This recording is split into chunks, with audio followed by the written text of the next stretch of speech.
So, dito yung Nature's Church. So, una natin pupuntahan yung mini church. Tara, tara, tara, tara.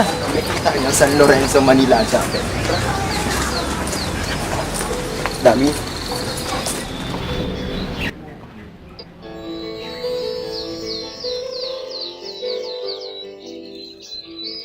Pupunta na tayo doon, tara. So, tara na. Tara na, tara na, tara na.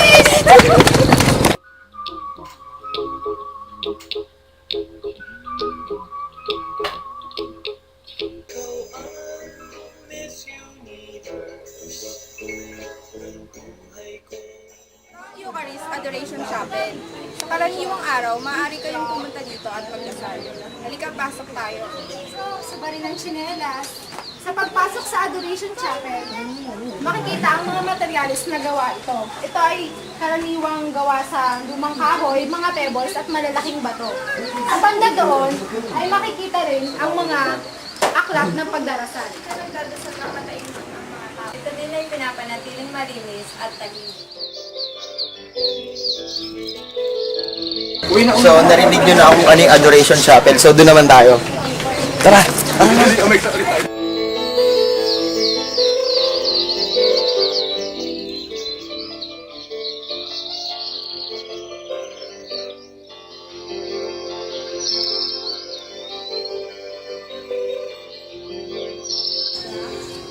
Ayun, musta ka na? Okay lang. Ano ka ba to? Ito yung sementeryo. So, go. Gusto pasukin natin nang malaman natin kung anong meron dito. Natakot ako eh.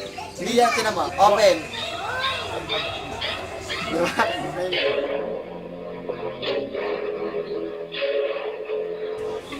So, tingnan mo, hindi ba? Dami pang bakante.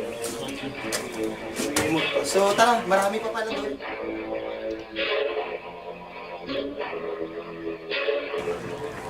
Tara, libutin natin.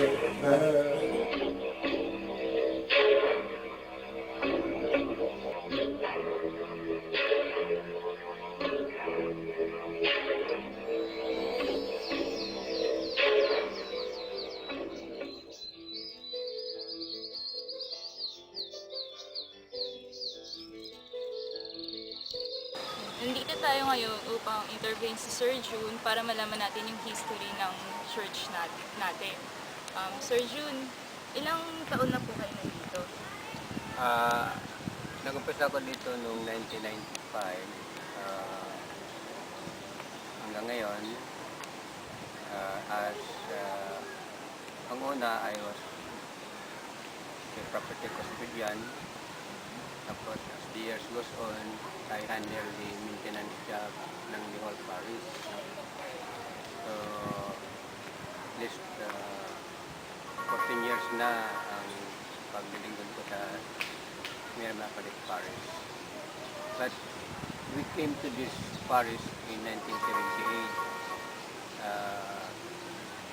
I live somewhere in this barangay, Talon 5. I am not yet working here in 1978, but I come here every Sunday to hear Mass. So, to make this story long, in 1995, our parish president, Father Pirino, an Italian, invited me to work for him. So I responded to his call. I said I will just give a try 1 year or 2 years. Depende if he likes my job or I like the job or I still need it. But little did I know that I have already 14 years in this work. So in 1986, more or less, we built this church. This is already the design, consulted mga noted architects in the Philippines, also landscape artists, until we developed this place. Because before this was a mango farm. As you can see, there are still mango trees, some palok, other trees, non-bearing fruits. So, uh, until I think New Year Eve of 1987,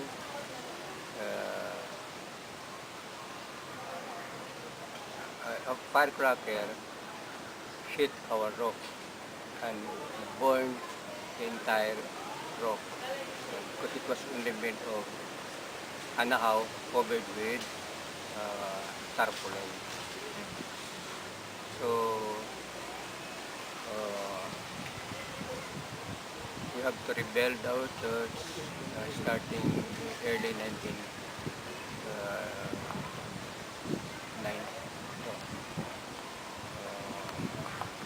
2008, 2007 na. Yeah. Before po ba nasunog na rin po siya? No, Yung first time po First talaga time niya lang. nung mag 2007 po. oo. So we built it with help from other parishioners, from people, even from people abroad. They send financial help. So until we finish the construction. But to avoid being hit by fire again, we use plastic roofing. This plastic roofing is fireproof. No? Although we have not yet tested actually, because every year, especially on between Christmas and New Year's, there were lots of fireworks. No? And the most rampant is New Year's Eve. Since we rebuilt this New Year's Eve of 2007 and 2008, this church has survived. No?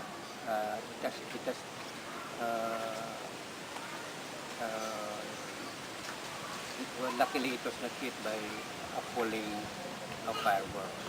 So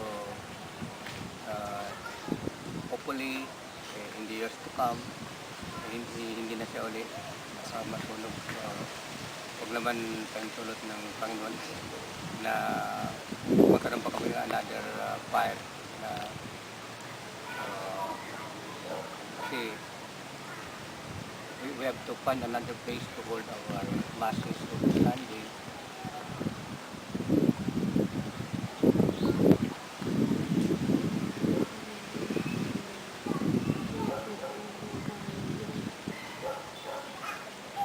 In I think in 2004,